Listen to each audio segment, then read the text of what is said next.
Kita ke informasi selanjutnya pemirsa. Salah satu keluarga korban gempa bumi di Lumajang, Jawa Timur menjalani bulan suci Ramadan dalam kondisi serba terbatas. Rumah yang hancur akibat gempa membuat keluarga ini beribadah dan tinggal di bekas kandang kambing. Beratapkan langit, menatap tumpukan material atap dan tembok yang hancur berantakan adalah keseharian yang dijalani keluarga Sukini, warga Dusun Jagalan, Desa Sidomulyo, Lumajang, Jawa Timur pasca gempa bumi pada Sabtu 10 April lalu. 6 orang dalam satu keluarga ini terpaksa menjalani bulan suci Ramadan dalam kondisi serba terbatas. Saat waktunya berbuka puasa, seluruh keluarga berkumpul di bekas ruang tamu, beralaskan tikar, beratapkan langit senja. Seadanya aja mas, kalau ada mie instan ya mie instan, kalau ada daun singkong ya daun singkong, pokoknya sederhana aja lah mas. Untuk beribadah dan tidur, Sukini dan keluarga memanfaatkan bekas kandang kambing sebagai tempat berlindung. Kalau selama ini saya tidur di kandang kambing mas, memang tidur di kandang kambing. Ya lebih enaknya tidur di sana mas, takutnya nanti kalau tidur di sini gempa lagi gimana? Rumahnya nggak bisa rumahnya sudah gempa ini, sudah hancur ya, nggak bisa ditempati lagi. Meski kehilangan rumah dan harta benda lain, Sukini bersyukur seluruh anggota keluarganya selamat dari gempa. Kini ia berharap pemerintah segera membantu memperbaiki rumah para korban gempa. Nur Salim melaporkan dari Lumajang, Jawa Timur. Masya Allah, sebagian dari kita menjalankan ibadah di bulan suci Ramadan justru dalam kondisi yang sangat memprihatinkan. Ustaz, bisa tolong kasih semangat nggak untuk saudara-saudara kita yang dalam kondisi seperti tadi, Ustaz? Masya Allah, musibah itu ketentuan Allah Subhanahu wa Ta'ala, sunnatullah. Karena ini merupakan ketentuan Allah, kita yakin selalu ada hikmah, selalu ada kebaikan. Karena tidak mungkin Allah menganugerahkan atau menetapkan sesuatu kepada kita melainkan untuk kebaikan kita, kebaikan dunia kita dan kebaikan akhirat kita. Apalagi kalau kita bersabar. Luar biasa ibu tadi bersabar dengan kondisi yang ada, namun tetap mampu menjalankan ibadah dengan sebaik-baiknya. 2 pahala yang disiapkan oleh Allah, sebagaimana sabda Nabi SAW, bahwa orang yang beribadah ketika dalam keadaan sulit, Allah berikan pahala atas ibadahnya dan atas kesabaran ia menghadapi kesulitan. Tidak mudah tentunya, namun kita sangat yakin itulah bentuk cinta dan kasih sayang Allah kepada kita. Innallaha idza ahabba qauman ibtalahum.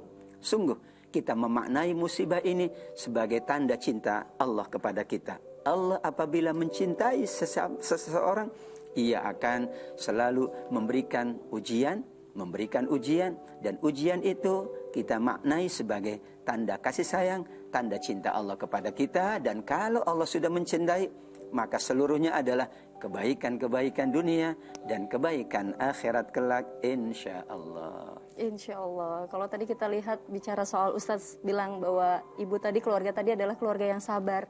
Apa yang Allah janjikan terhadap umatnya, hambanya yang sabar dan berserah diri kepada Allah, Ustadz?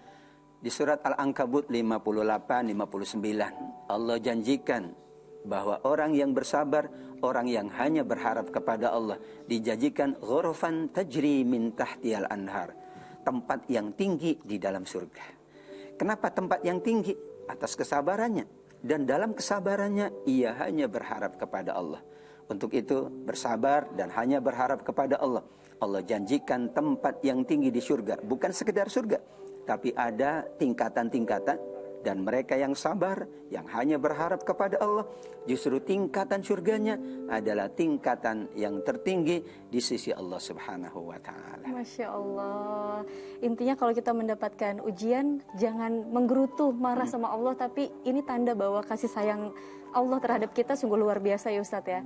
Lantas di bulan suci Ramadan ini Ustadz, bagaimana cara kita meningkatkan iman dan takwa kita, terutama khususnya di bulan suci Ramadan yang kita nggak tahu ya tahun depan kita masih dapat di bulan suci Ramadan ini atau enggak? Iya, Ramadan ini dikatakan ibadah tahunan, ibadah sanawiyah, yang wallahu alam datangnya kepada kita berapa kali kita tidak tahu. Seorang yang memahami keutamaan sebuah ibadah, ia akan termotivasi. Ramadan menjanjikan banyak keutamaan. Pintu surga Allah buka, pintu neraka Allah tutup, setan dibelenggu. Bahkan ada satu malam yang nilai orang beribadah di dalamnya lebih baik dari 1000 bulan. Subhanallah. Keutamaan dari Ramadan inilah yang memotivasi kita sungguh-sungguh beribadah di bulan Ramadan.